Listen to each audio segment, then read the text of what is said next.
МВР се уште трага по лицето која завчера околу 19 часот во скопското село Света Петка застрела човек при расправија помеѓу две фамилии.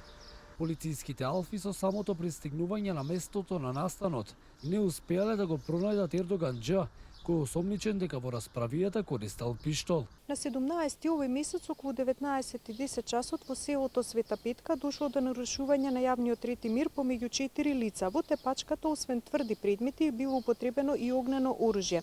Едно лице на возраст од 29 години се здобил со прострелна рана во пределот на десната потколеница, а со телесни повреди се здобило и едно лице на возраст од 41 година, пошто истите биле пренесени во градската болница Свети Наум Охридски за укажување на лекарска помош, додека во ургентниот центар било донесено уште едно лице на возраст од 26 години, кој се здобил со тешка телесна повреда во пределот на главата, односно со кршеница на череп, пошто бил задржан за понатамошно лекување.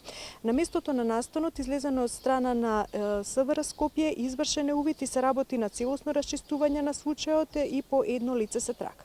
Порталот Инфомакс објави вест дека лицето Ердоган Дж, по кого трага полицијата, е наводно близок до Радмила Шекеринска и истиот добивал пари да ги координира и плаќа лицата кои одлучиле да го поддржат Зоран Заев, се вели во текстот на порталот. Порталот Курир објави фотографии на кои наводно го прикажуваат Ердоган, фотографиран со високи функционери на СДСМ. Во расправијата што настанала во селото Света Петка, едно лице се здоби со прострелна повреда на десната потколеница, а друго лице се здоби со тешка телесна повреда во пределот на главата, односно скршеница на черепот, пошто бил задржан на лекување.